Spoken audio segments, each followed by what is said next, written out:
Assalamualaikum warahmatullahi wabarakatuh. Waalaikumsalam warahmatullahi wabarakatuh. Perkenalkan, saya Ardea Pramesti Relisa sebagai moderator di sini, dan ada teman-teman saya, Lola Fata Ayu, Suci Andriani, Faudika Audiansyah, dan Muhammad Rafi Asyauki. Untuk apa-apa, maaf, kan aku udah kenal, boleh apa-apa perkenalkan diri apa-apa ke teman-teman aku. Terima kasih ya sebelumnya. Boleh. Halo, selamat siang semuanya. Perkenalkan, saya Noval. Mungkin sudah dihubungi ya oleh Dea. Diminta untuk jadi mungkin kita sharing ya dari Teratai Catering Cirebon. Tadi juga udah dijelasin sedikit untuk materinya yang akan kita bahas. Mungkin kita di sini lebih ke sharing aja ya, karena mungkin saya juga masih banyak belajar dan lain-lain gitu. Cukup? Cukup, A. Kalau gitu boleh langsung ke pertanyaan pertama aja, A. Boleh, boleh.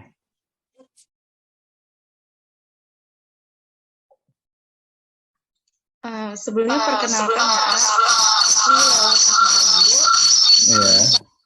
Pertanyaan pertama yaitu mungkin latar belakang atau profil usaha yang sedang AA jalani itu apa sih? Oke. Untuk usaha yang sedang dijalankan itu usaha kita di bidang F&B ya, food and beverage. Itu berupa catering. Untuk cateringnya sendiri itu kita fokus untuk pelayanan wedding atau pernikahan. Tapi kita juga menerima pesanan-pesanan yang berupa nasi box atau nasi dus ya, juga snack box atau snack dus, juga beberapa acara seperti hitanan, terus juga acara kantoran, juga itu kita bisa.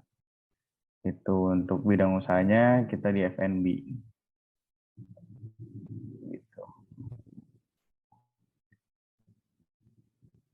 Oke. Terlalu cepat nggak? Iya, oke. Buat Ola, ada yang mau ditanyakan lagi? Mungkin udah ya, cukup segitu. Lanjut aja ke pertanyaan selanjutnya. Pertanyaan kedua. Halo, Assalamualaikum. Waalaikumsalam. Struktur organisasi di Teratai Catering sendiri bagaimana? Untuk struktur organisasi ya. Sendiri nempatin jabatan apa di Teratai? Oke, untuk di Teratai itu sebenarnya kita ini perusahaan yang berbasis family base ya.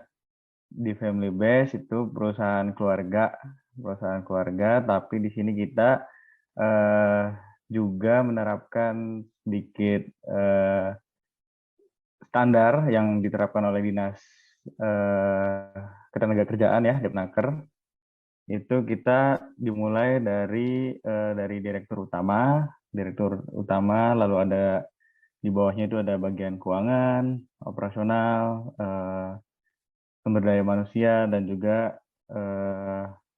marketing gitu.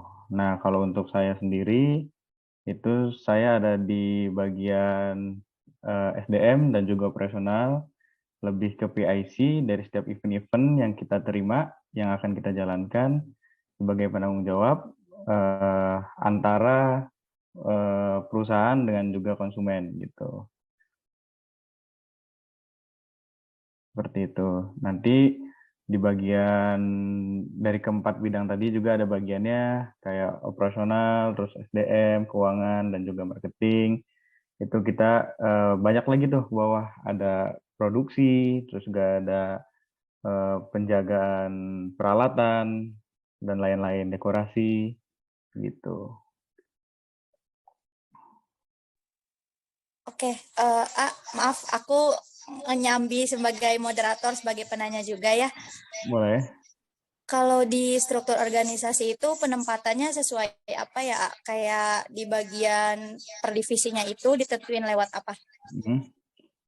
Kalau kita itu memang pada awalnya itu berdasarkan keinginan ya, tergantung minat dan bakat dari karyawan tersebut, dari orang tersebut. Kita seleksi kira-kira minat dan bakatnya itu cocoknya di sebelah mana. Jadi untuk di awal itu kita lebih sebenarnya semuanya dicoba ya, semuanya dicoba dulu, nanti dia cocoknya itu, pahamnya itu di mana, baru kita tempatkan di posisi tersebut. Atau memang kalaupun dalam kondisi memang ada salah satu karyawan kita yang keluar dari perusahaan, itu kita langsung cari gantinya dan langsung ditempatkan di posisi tersebut, seperti itu. Kalau di struktur organisasi Teratai sendiri itu pengisiannya apa karena perusahaan keluarga akhirnya merekrut karyawan pun dari orang-orang terdekat dulu atau dari siapapun yang mau melamar ke Teratai? Iya, untuk rekrutmen kita menjaring dari orang-orang terdekat dulu ya. Betul, tadi yang dikatakan kita tidak open rekrutmen ya, tidak membuka rekrutmen di media sosial atau dimanapun. Lebih ke kita mencari orang-orang terdekat dulu nih, karena sudah menjadi budaya perusahaan kita seperti itu. Kita mencari dari orang terdekat. Kenapa? Mungkin memang kalau seperti itu balik lagi ya, ada kelebihan juga ada kekurangannya gitu. Cuman memang untuk situasi selama ini di kami berdasarkan pengalaman memang yang seperti itu yang paling cocok diterapkan di perusahaan kami, seperti itu. Sebelumnya maaf Pak, saya mau nanya lagi.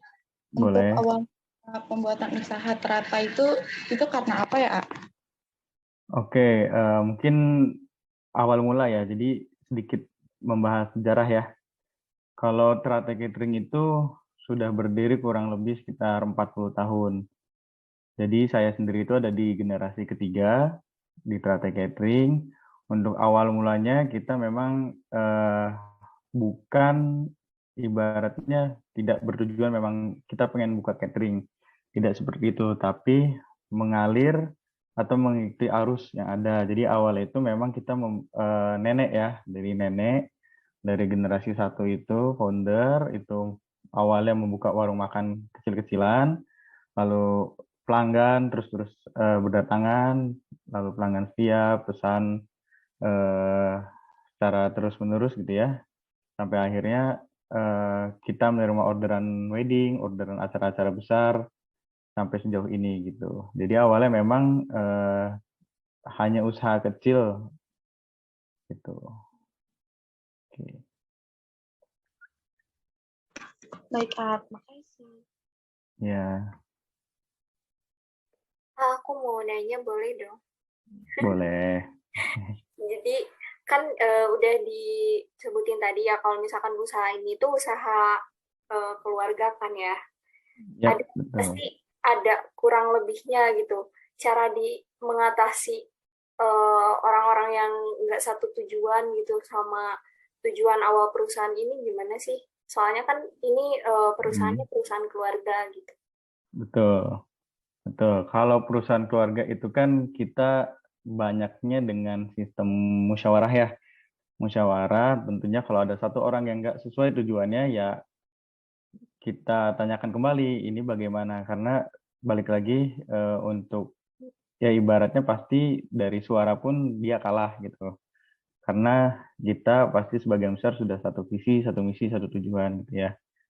Gitu. Jadi kita dengan musyawarah, kita memang setiap bulan juga kita selalu terbuka, ada masukan seperti apa, ada keinginan seperti apa, ada kekurangan seperti apa, selalu kita sampaikan, kita selalu buka musyawarah, gitu. Gitu ya, makasih. Iya.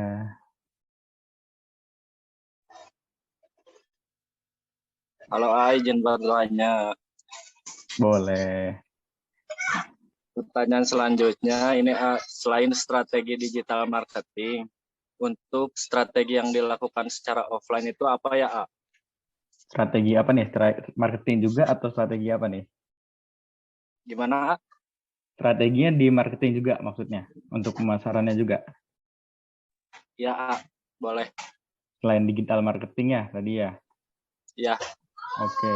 Kalau untuk strategi sebenarnya strategi catering sendiri itu memang dari awal ya. Kalau kita tadi sedikit dengar ceritanya itu memang lebih dari mulut ke mulut. Ya, kita memang dari awal kan hanya sekedar warung kecil, yang artinya kita tidak benar-benar mengeluarkan marketing yang begitu besar gitu ya. Jadi kita memang mengandalkan dari pelanggan-pelanggan setia kita sendiri gitu, dari mulut ke mulut sampai akhirnya dari orang ke orang pun tahu untuk kualitas makanan dan pelayanan kita. Akhirnya mereka pun datang sendiri ke kami gitu. Jadi memang strategi seperti itu yang akan kita jaga, dalam artian mungkin tidak akan punah ya selagi kita bisa menjaga kualitas gitu. Begitu. Ya, terima kasih, A. Ya. Untuk media promosi dari Pratai Catering sendiri, kalau di media sosial itu ada apa aja ya? Oke. Kalau untuk di digital marketingnya sebenarnya kami juga tidak terlalu fokus ke sana. Kita tidak terlalu tidak nge-push juga ke sana. Kita kalau misalkan Instagram ada Instagram, cuman memang kita tidak meng-hire orang khusus digital marketing gitu. Kenapa? Ya tadi balik lagi karena kita fokus ke kualitas kita gitu ya. Kita nggak mau orang itu datang ke kita itu karena promo dan lain-lain gitu loh. Mungkin banyak pengusaha atau pedagang lain yang menginginkan konsumen itu datang dengan promo-promo yang kita berikan. Tetapi kembali lagi dengan tujuan dari perusahaan kita juga, kita nggak mau kalau konsumen itu datang hanya karena promo atau hanya karena iming-iming yang kita berikan kepada mereka gitu. Jadi untuk digital marketing memang kita hanya ibaratnya mengikuti zaman aja gitu, tapi kita tidak mengeluarkan cost yang begitu besar untuk digital marketing gitu.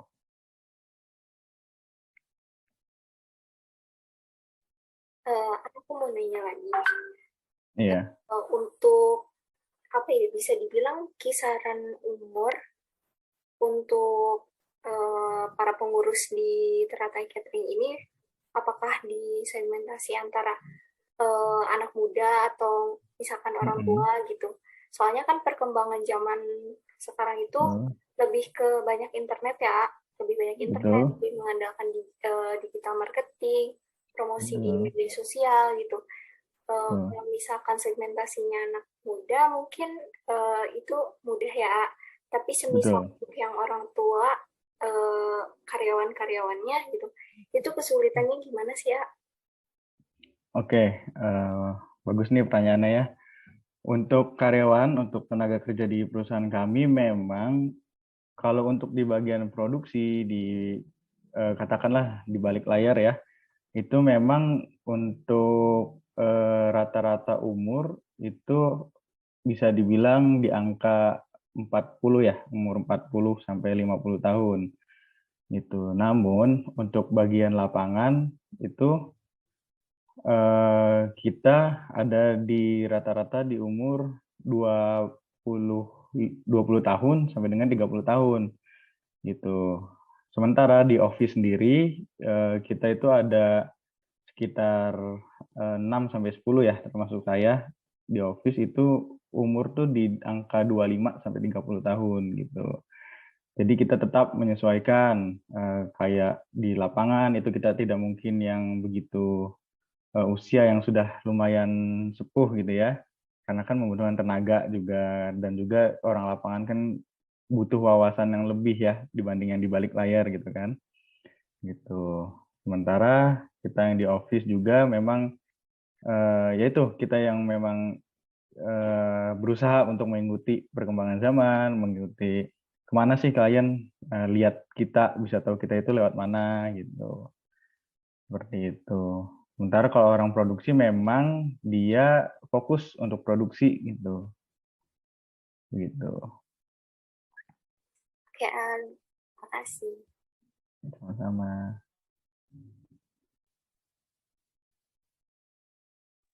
Untuk teman-teman ada yang ingin ditanyakan lagi? Mungkin kalau aku cukup. Aku cukup kayaknya, Dek. Ini kalian jurusan apa ya, BTW? Administrasi bisnis, A. Administrasi bisnis ya? Oke.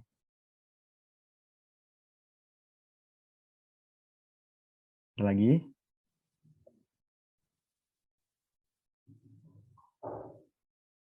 Audika Oh iya, barangkali. aku mau nanya satu lagi. Kalau untuk struktur organisasi itu di Teratai, apa ada perubahan yang terjadwal atau enggak ya? Perubahan-perubahan kayak pengisi divisinya kayak gitunya. Oke.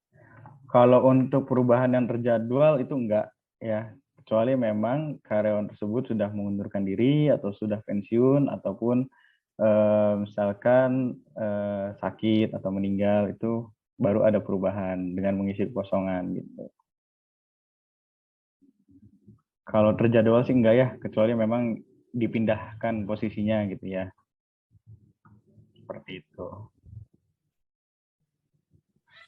Oke, dari teman-teman udah nggak ada pertanyaan yang ingin ditanyakan lagi? Ini teman-teman ada yang udah mulai belajar usaha belum? Gimana? Teman-teman udah ada yang mulai belajar usaha belum? Udah Udah, usaha apa? Jualan apa? makanan. Oh, makanan Masih juga. belajar. Enggak apa-apa Ya. belajar. Enggak apa-apa, paling buat teman-teman sharing aja ya ini mah ya. Untuk teman-teman yang kita sama-sama belajar untuk berusaha itu utamakan kualitas ya. Utamakan kualitas. Nanti insya Allah kalau misalkan kualitas kalian bagus, itu pasti pembeli akan ada yang datang. Jangan takut sama harga, jangan takut sama harga. Harga kalian yang taruh itu harus sesuai dengan kualitas. Oke? Jadi jangan mau juga nih kualitas kalian enak, makanan kalian enak tapi harganya murah, jangan ya. Gitu. Jangan terlalu mahal juga jangan gitu. Jadi sesuaikan dengan kualitas kalian, utamakan kualitas dulu, jangan mikirin yang lain jualnya sekian murah. Nah, jangan ke situ dulu. Lihat kualitasnya dulu. Oke? Ya, Tuh, ada lagi? Untuk teman-teman udah cukup? Udah kayaknya. Oke, apa-apa dia ucapin makasih banyak. Maaf banget ngerepotin apa-apa. Sama-sama, terima kasih. Nggak apa-apa, kita sharing. Ya, makasih banget udah ngebantu kita buat UAS Bisnis Komunikasi. Terus untuk teman-teman juga aku ucapin terima kasih untuk waktunya. Untuk Apapal juga terima kasih atas waktunya. Aku minta maaf kalau banyak trouble ataupun kurang baik sesi wawancaranya. Aku sebagai moderator izin tutup sesi wawancara ini, kurang lebihnya mohon maaf. Wabillahi taufik wal hidayah. Wassalamualaikum warahmatullahi wabarakatuh. Waalaikumsalam warahmatullahi wabarakatuh.